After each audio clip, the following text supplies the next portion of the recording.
Right, good morning everyone. You join me in my luxurious hotel room that I have about 30 minutes from the track. It is about 9:30 in the morning. I need to get myself off to the track pretty sharpish. It's about 30 minutes from the track. The driving briefing is at 10:30.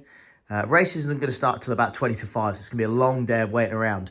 But I'm excited. I think you guys are excited. So let's just go to the track, shall we? So let's talk about the track quickly then. So we're racing Anglesey. It is on the west side of Wales, or the west coast of Wales. We are going to be running the coastal now. It's 1.55 miles long. And when I tell you this track is stunning, it is stunning. It is in a beautiful location, a beautiful part of the world. And if there's any other part in the country, I think it'd be a lot more popular, but it's just a little bit awkward to get to for myself and the team. Talking of the team, shall I introduce you to the drivers and the pit crew, and basically the people that make this thing run and make it work? Okay then, let me introduce you to the Pro-Am team for this 24 hours of Anglesey. First up, we've got the drivers. Chris, 3 laps, Dunster. Chris just turned up, did 3 laps in qualifying and said, yep, that's enough for me, and set a very, very quick lap time indeed. Then you've got this guy next to him. Don't know who that guy is. He's got a massive head, and he likes to let everyone know that he started in sim racing before he started doing this real life stuff. Next up, we have Nicole, who needs practice throughout. I've gave her that nickname because she literally did no practice, turned up to quali, and was the second fastest of the 5 drivers. Next up, we have Scott. I haven't had a carb since I was 9. Parking. Fun fact, Scott is the most successful K8 driver ever, and carbs are the worst thing in the world to him. Next up, we have Luca. I'm Italian, but live in Holstercini. He is from Italy. He lives in Hull now. I don't even know how that's a thing, but he has done it, and he is a very good driver. Now for the engineers in the pit crew, this is Ben. I secretly prefer football. Joe Hansen. He is a Hull City fan, so yeah, not much to say on that one. This is Tom. Insert bold head joke here. Monday. I mean, didn't really want to say anything else, to be honest with you. Didn't want to insult him. He's a massive part of the pit crew. I would like a car that works. Same with Owen. Do I look good in these shades? Wallbank. Again, same thing. Didn't want to insult him. I'd like some new tyres, so, you know.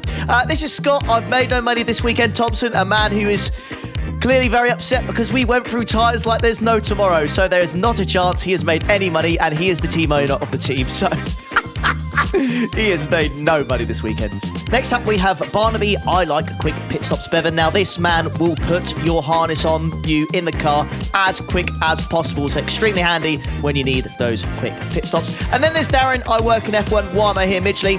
If you didn't know, he works in F1. And he likes to do this on the side as well. And it's actually, fun fact, he raced at Silverstone earlier in the year. And this is Ricky. I take photos, you know, Palmer, because, quite simply, he is the photographer for the team. So that is everybody in the Pro-Am team for this weekend. All right then, enough talk. Let's hand you over to the commentary team. I'm going to give you the first 2 laps of the race. Now, unfortunately, the GoPro did die for the first couple of stints. All right. Are you serious? Don't worry, though. It did work for the rest of the stint. So Scott's first stint and my first stint as well is not on the GoPro, but I believe all the other stints are. So I'll do my very best to tell the story of our 24-hour race. But let's jump on board with the commentary team and let's watch the first opening laps of this race, shall we?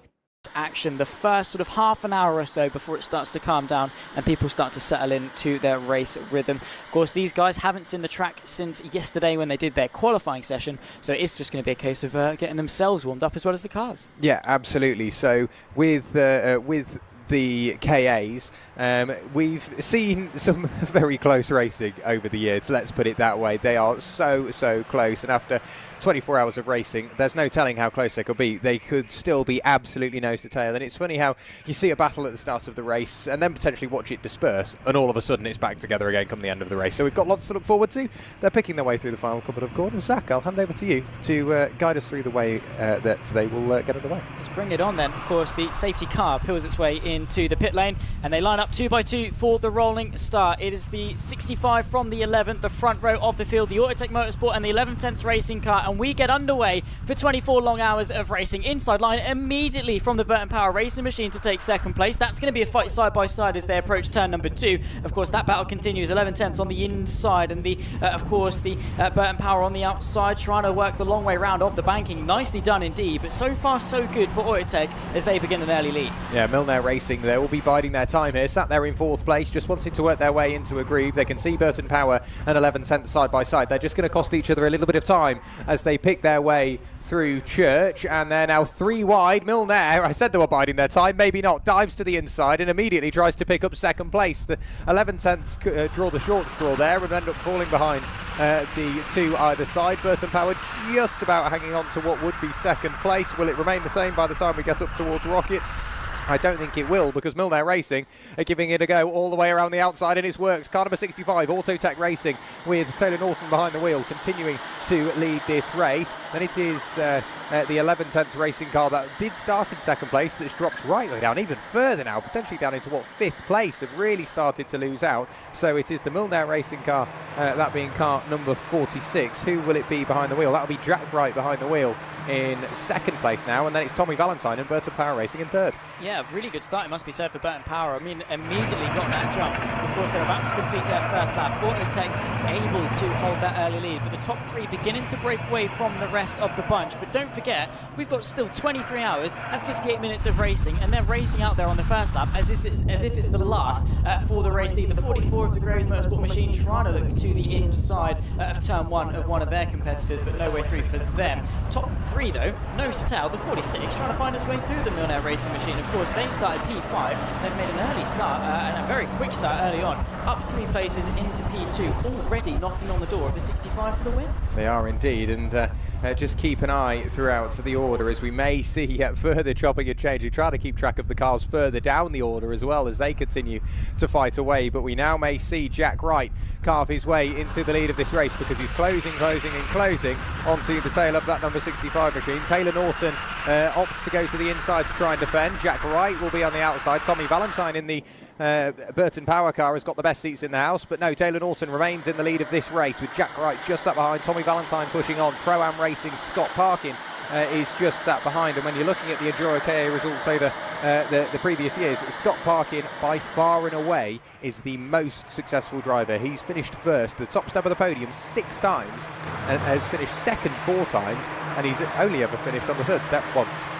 Not bad going, to be fair. I mean, as far as podiums and wins go, that's a really impressive record, and we'll be looking to extend that. But of course, it's not just the driver that's responsible, it's the team as a whole, and that doesn't just extend to maybe the 3 or 4 drivers that will take to the car. It's also the mechanics behind the scenes that also have to be sort of as part of it. Pit strategy is going to be a huge thing as well. So it's all good having a really quick driver in it, but if your weakest link is off the pace, it can very much hamper you. So it's all about having that group collective be as high as it possibly can for as long as it possibly can. Settling into this race quite nicely though, everyone just trying to find their rhythm and find their groove, because of course tyre wear, fuel wear, it's all going to be a massive factor, and it'll add up as the hours go on. Now, after the first 3.5 hours, I had jumped in the car about 2 hours and 15 minutes into the race. Still P4, I'll admit, first half of my stint, I did struggle a little bit pace-wise, and I did drop down a position to P4 to this car in front of me. That was very, very quick. But I kind of just reset myself halfway through the stint, just calmed down for a bit, tried to refocus, find my lines and my braking points again. And then once I just relax and just, just drive, my pace really started to come back to me. So I went from doing mid 32s to low 32s, often in the 31s. And that really, really, really helped me. So I managed to close the gap up. Now, at this point, we'd actually been promoted to P3 because P2 had pitted. And there is the move to get French there into the lead of the race. And that is the top three right there. With just over 4 hours of racing, the top three are that close. Battle away, and now these top three absolutely together. Yeah, locked together, of course, at the very least until their pit stop. And maybe for some, this is an indication to come in for an early stop. Yes. As opposed to being sort of caught up in this battle, come in, get the undercut relative to those rounders. Oh my goodness me, Ollie Fernald to the inside of the corkscrew. No way is he trying that this early in the 24-hour race. That is brave, bold, nearly brilliant. Of course, he's putting Toby Owen under pressure, tries to get the up and under, puts his foot down to the floor. They're going to be side by side across the pit straight. The number 12 going to try and find his way through on the 65. They emerge towards turn number 1. Through he goes. That was nicely done from Ollie Fernald. Yeah, brilliant move from Ollie. He set it up early. You could see the car squirming away under brakes, all on 3 wheels, just trying to get that car slowed down. And he managed to half get the move done, confirm it. I'm glad they're not like that. He is in the split. He is in the split. So Ollie Fernald at the moment just picking his way through traffic. The first car he picked his way through and past was the Team Kagermeister car number 44, that being in the hands of Lewis G. Lewis G dropping back and then diving to the inside of the number 67 machine. That's the original Checkers racing car. Whereabouts are they now? They're down in 13th place. And behind the wheel of that car is Simon Hampton. Of course, we've seen various changes throughout the race. That's one of only 3 6-driver cars we have. Leader into the pit lane. In comes Ollie Fernald. So let's see who he will hand over to. That is the Pro-Am racing car. Of course, we've already seen Scott Parkin in. Ollie Fernald dives in. We've got Lucas Stacchini, Nicole Drought, and of course Chris Dunster yet to get behind the wheel. But Ollie Fernald into the pit lane he will come. He's already out of the car, and they're already loading that car up with fuel. Of course, Pro-Am Racing, the most successful enduro car of last season, and they've already kicked off this season correctly with a second, I think it was, at Silverstone in a win at Donington Park. So now, 5 hours in, this is where things went downhill for us rapidly. Luca's in the car right now. You can see how much he's struggling to keep control of the car going down the corkscrew. 5 hours into this race, we suffered quite a big failure of the rear drum. This caused the rear brake to overheat and bind on. It essentially welded the drum to the stub axle, and it took 12 minutes to fix in the box, and this cost us 14 laps. We've got an empty on that side.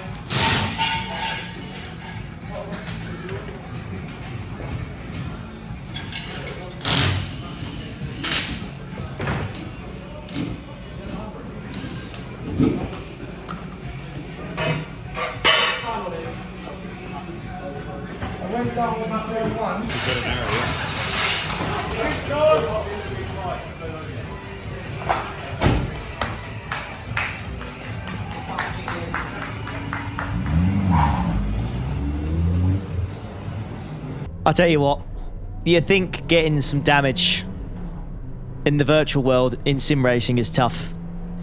When you get it in real life, and especially in a 24-hour race, it's very, very hard to take.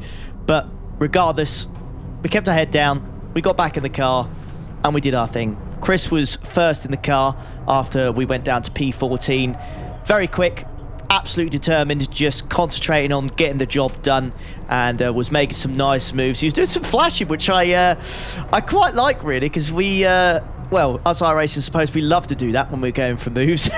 It's nice to see that it's done in real life as well. So whenever Chris was trying to say, look, I'm trying to get past here, I'm in a hurry, he would flash his headlights, and yeah, 9 times out of 10, it would work. He'd be able to get the overtake done a little bit easier than if he did it. Now, just a quick mention of this car here. This one looks like a Christmas tree as it's lit up in the middle of the night now.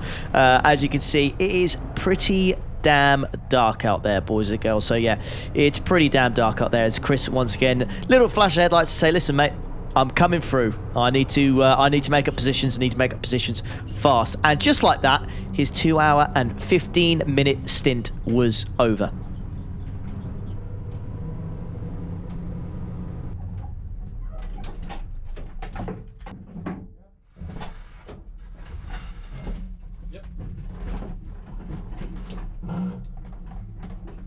After Chris's stints were done then, he made us go from P14 to P9. So 5 positions gained in 2 hours and 15 minutes. And you could bet your house that Nicole was going to try and do the same thing. Went out there very quick, made sure that she got past the traffic as soon as possible, tried to minimize any time loss by fighting the traffic. Just one of the fastest drivers on the track without a shadow of a doubt. A lovely move down the inside into turn there, dive bomb onto the 333, and just like that, once again her stint was over. 2 hours and 15 minutes completed.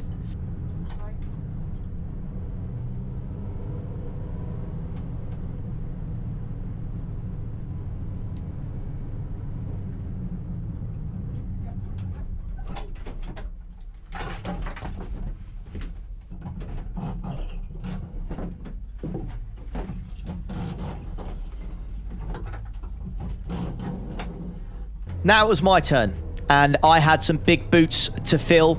Chris and Nicole had done an amazing job of getting the car in such a position after some very lengthy repairs. But let me talk you through a lap through Anglesey, shall we? Because I haven't done this yet.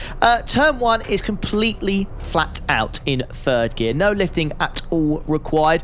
Very difficult to see the braking point here. There's a braking marker on the right-hand side. You go about a car's length, and then you stay in 3rd gear, harden the brakes, and then rotate the car, hit the apex perfectly in the middle, and then try and power out. You've essentially got your foot down as soon as you go into turn 3. All about trying to carry momentum in these things, because understeer is a killer. So you just want to try and keep that speed up as much as you can, because these things do not have much brake horsepower at all.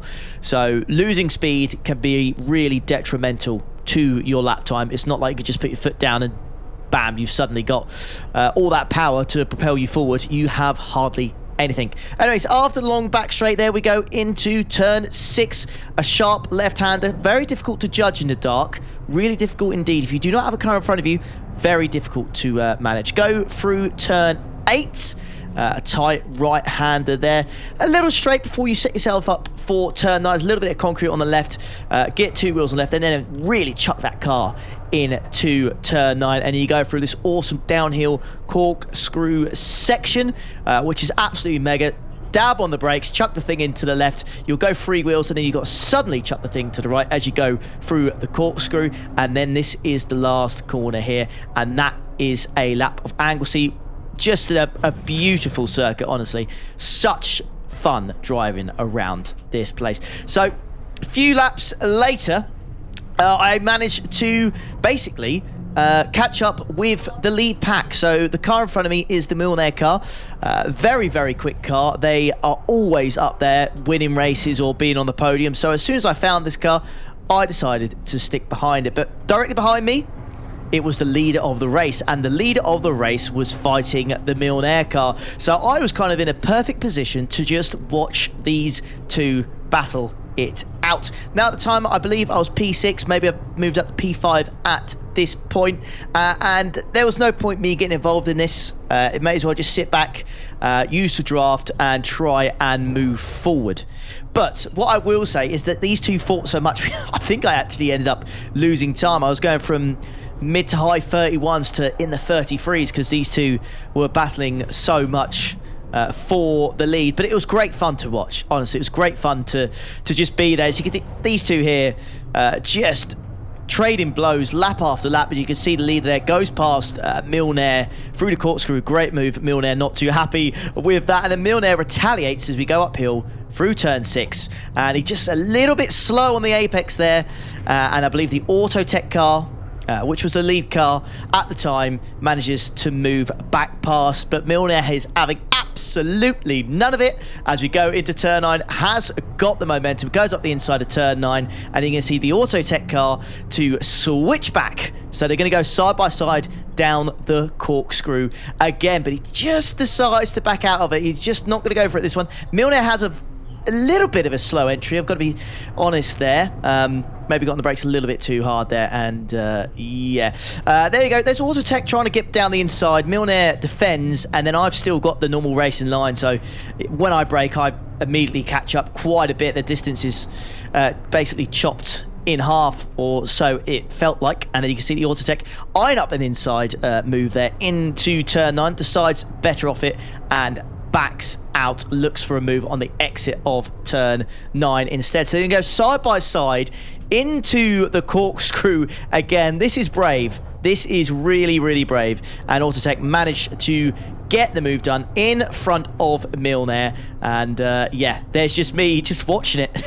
thoroughly enjoying it. At the time, I'm enjoying it more now. I'm actually watching it. When I was actually in the car, I was quite annoyed at the fact of the time we were losing. But that's just, I suppose, the racer in me. But yeah, looking back at it now, it was pretty awesome to watch. Decided to go side by side with Milner. Now the leader had actually broke away from Milner a little bit. I thought now's my time to strike. So I managed to get a lovely run out of turn 3 as we go to turn 4 and essentially turn 5. The Milner car actually goes to my right, does a little switchback on the straight, and as we are going up the hill here, getting ready for turn 6, it looks like they kind of just forget their braking point, get really hard on the brakes, and almost go 90 degrees to the left. Just manages to save it. Really impressive. In the car at the time, I was going nuts. I was like, mate, what are you doing? What are you doing? I'm quicker. What are you doing? If you want to keep the lead, let me go ahead, and you can just follow me in the draft. But now watching it back, I'm like, you know, it's fun, isn't it? I get it. I do get it. And I do finally, a lap later, manage to get the move done. Going through church there, turn 4, and yeah, managed to get past the Milner car. And I think at that time, once I got past, I had a lot of time by myself on the track, probably about an hour's worth of running, and then after about an hour, it was my turn to pit, and I believe we got ourselves up to P4 after that stint. So very happy indeed. Very close to being back on the podium.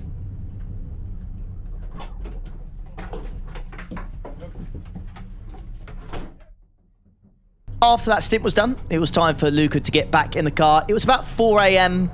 At the time, and I decided to go back to my hotel to get like 2-3 hours kip, and Luca had the pleasure of doing like this sunrise stint, which is absolutely stunning at this circuit at the top, where you can see the sea. But unfortunately, just a few hours later, once Scott had got in the car and we got ourselves up to P3, we just got ourselves to P3, we had yet another issue with the car. So just as we got up to P3, one of the drivers reported a bad vibration on the front. We boxed and had to replace the whole front right hub assembly due to 2 broken wheel studs. Frustrating, really frustrating. But what can you do? That's real life racing, man. You know, it's not like in sim where you have to have a crash really to cause damage.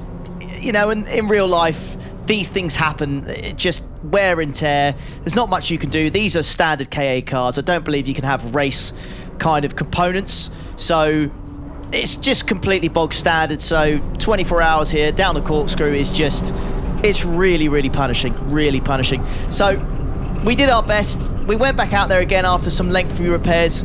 We did what we could, and we tried to move up as fast as we could to fight for anything that was left in the race. You can see it's sunrise. Well, it's well past sunrise now. Once I got on the car again, it was about 2 p.m. But ironically, we ran out of time. We just ran out of time. They've battled through adversity, they've made overtakes, they've done the pit stops, the drivers have put in a mammoth stint all the way through this race. George Wright, Jack Wright, Johnny Milner, Declan McDonnell, all 4 drivers have had their own difficulties, their fair share of problems, but also with that, such courage, such bravery, such high levels of skill. And they've done it on the main stage here on the MSVT Racing YouTube channel. They negotiate the corkscrew, the timer ticks 0, the checkered flag will be waved. Applause across the pit wall, a flash of the headlights, a weave to the checkered flag, the roars of approval from the crowd, and the 24 hours of the Endurocar Anglesey event goes the way of Milner Racing. George Wright has the honour of bringing it home. What a race. Taylor Norton, not too far off, brings it home in second for Asetek Motorsport. Favourites maybe for the win coming in the early stages, leading the way after 3 hours. But in the end, only enough for P2, but they're going to be delighted considering the difficulties they had. The 333 of Kahunas brings it home to round off the podium. And you can see how much it means to every single member of the personnel, every single team member, every family member, every fan, every official is stood there in celebration because 24 hours of non-stop action comes to a close here in Anglesey. It's been a tough one, chat.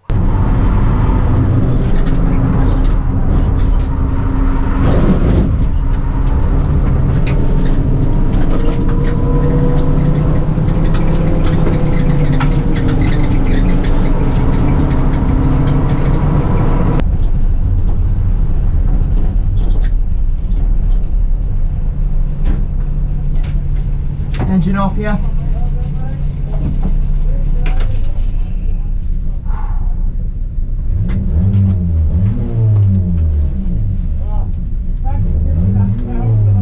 So that was that then. My first ever 24-hour race. An absolute dream come true for me. I never in my wildest dreams thought that this would ever happen, to do a real live 24-hour race. It is a memory that will stay with me forever, and I absolutely loved it, and I would do it all over again in a heartbeat. A massive, massive thank you to Pro Am for the opportunity to allow me to be in the car. A massive thank you to everyone that's a part of Pro Am, the drivers, the engineers, the mechanics, everybody. It was absolutely superb. They were fantastic. Any other team, I doubt we would have been anywhere near P6 in the end after the length of repairs. They fixed the car so quickly. It was incredible. But yeah, what an experience. And yeah, I hope I can do it again sometime. Anyways, thank you so much for watching. Please do remember to hit the old like button and do subscribe if you want to see more of this. We're doing Snetterton, 2 3-hour races in 3 weeks' time. I'll see you there. Thanks very much, everyone. Ta-da.